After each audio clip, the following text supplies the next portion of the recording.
Aksi borong saham PT Panca Mitra Multi Perdana senilai 92,2 miliar yang dilakukan oleh Kaisang Pangarep membuat sebagian publik tercengang dan bertanya-tanya sumber kapital putra bungsu Presiden Jokowi tersebut dari mana. Kepo banget ya kita-kita ini, apalagi saya. Bener deh, cukup heran saya selaku pribadi yang berbisnis jatuh bangun di masa pandemi dan banyak di sekeliling saya dengan mata kepala sendiri saya melihat sebagian rakyat mengalami kesusahan di masa pandemi. Om Kaisang semakin kaya. Perlu belajar ini saya dengan dia. Udah muda, pinter, tajir lagi. Kita semua tahu dari berita bahwa agaknya selain para menteri, juga pastinya Opung yang bertambah kaya. Ternyata Om Kaisang pun semakin kaya. Ajarin dong Om dari mana sumber cuan yang digunakan untuk memborong saham tersebut. Bahkan ada yang bertanya, setelah anak dan mantu jadi wali kota, kini si bungsu beli saham 92 miliar. Uangnya dari mana nih? Tetapi bagi saya, karena bukan orang politik, urusan anak dan mantu menjabat wali kota oke-oke saja. Tetapi beli saham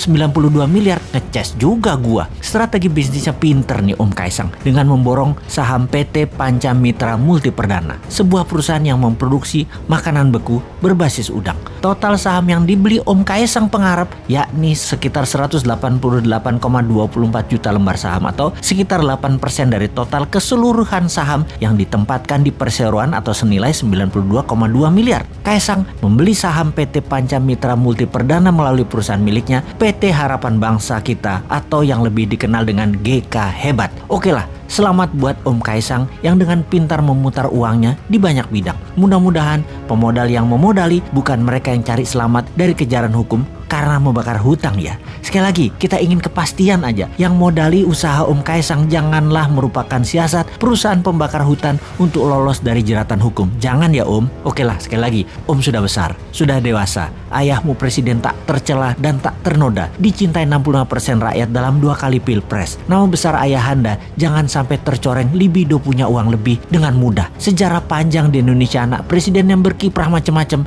bikin ayahnya tumpah. Keluarga Cendana ada cerita panjang tentang itu. Presiden yang lalu juga anaknya yang kedua yang disebut Pangeran Cikeas ada gosip tidak sedap urusan bisnis dapat fulus, gak keringetan memanfaatkan jabatan orang tuanya. Jadi janganlah Om Kaisang membuat hal yang akan digosipkan karena jabatan ayahanda, yaitu sukses Om Kaisang karena orang dalam menjadi sejarah yang mengganggu prestasi ayahanda yang bersih.